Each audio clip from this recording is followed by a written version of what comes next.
the nation. You said, in my candid opinion, if I am president, I'll remove both the church and the mosques from Aso Rock and other seats of government.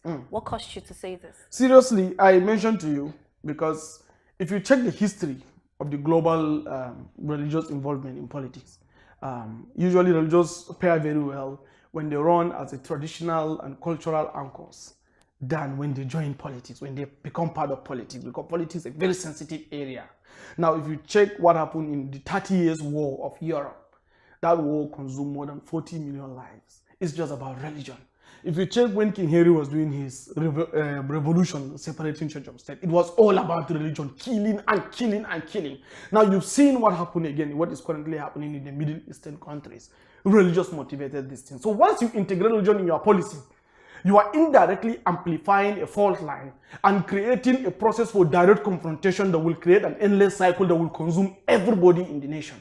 So the best thing is to clearly separate these institutions from governance. But removing mosques and churches from Aso Rock and other seats of government does not exactly separate. I think it's a symbolic representation of an intention of the president to show you that I don't feel like I come to Aso Rock to pray, but I come to Aso Rock to work.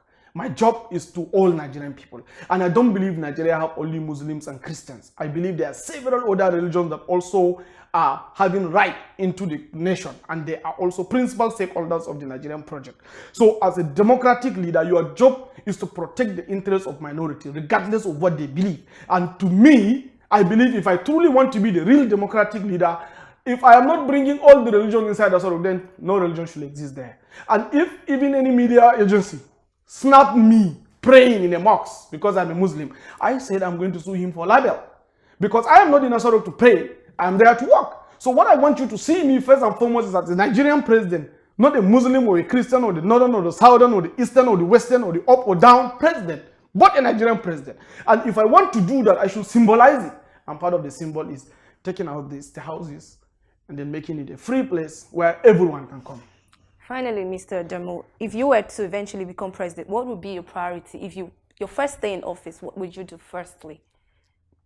First day in office, when I stay, I have already stated a lot of things, but I'm going to start working immediately about Nigeria's identity crisis.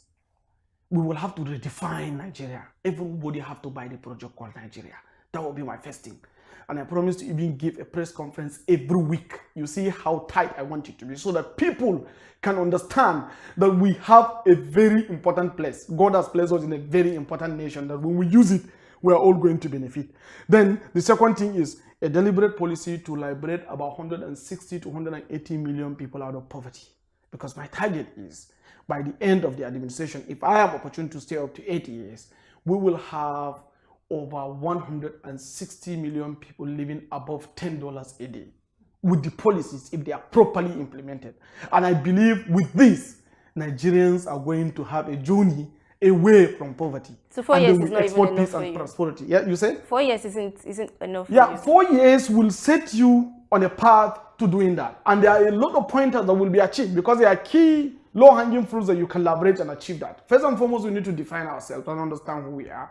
Second, we need to focus on infrastructure. Now, we need that money that people share in Abuja to build our bridges and roads and to dredge our river Nigers. So each state will create an economic zones, within the country, about 9 economic zones with Lagos as the main central powering center for the entire economic zones. Now, what we need to do is to make sure that each of these zones are powering the state within their locality. So we leverage about the state resources and transform it into business, into a very strong business output. So what we need to do is, I believe that with this infrastructure empowerment, because we already have regular oil money that I think, in fact, we will definitely, after my administration, we will run away from oil money. We will need that oil to power our productivity. We can't export it again. No. Once we put this policy, the oil that we get and then the export to feed ourselves now will be the oil that will power industrialization. We may even import oil if we're serious. You understand what I mean? So this is exactly what I think we need.